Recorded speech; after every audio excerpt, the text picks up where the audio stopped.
Iginiit ngayon ni Senador Robin Padilla, hindi niya itinakas kundi pinaangkasan niya sa kanyang sasakyan si Senador Bato de la Rosa.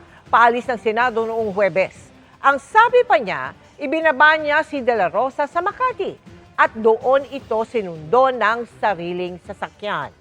Ang rutang kanilang tinahak, alamin sa pagtutok ni Ian Cruz.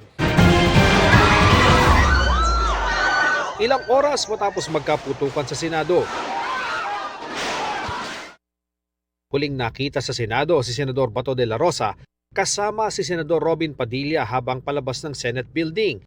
Pagkatapos, sumakay ang dalawang senador sa sasakyan ni Padilla at lumabas sa parking ng Senado 2:32 ng madaling araw.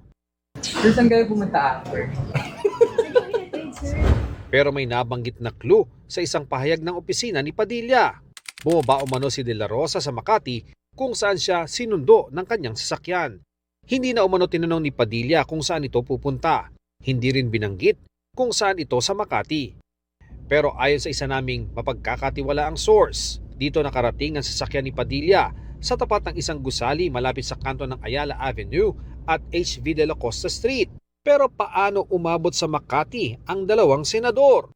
Ayon pa rin sa ating source, mula sa Senado ay tinahak muna ng SUV ni Padilla ang Jose Jocno Boulevard papuntang EDSA.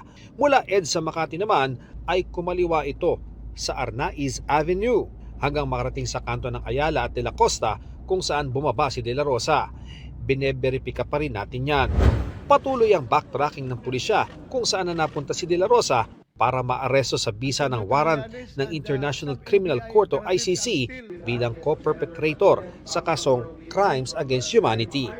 Inilabas din ng opisina ang ilang pahayag ni Padilla, kabilang ang pagtangging hindi niya itinakas si de la Rosa dahil wala naman umanong warrant. Hindi anya siya nakatanggi nang sabihin ni de la Rosa ang sasabay siya, lalo't walang sasakyan si de la Rosa dahil inihatid lang sa Senado ng sasakyan ni Senate President Alan Peter Cayetano. Ian Cruz, nakatutok, 24 oras.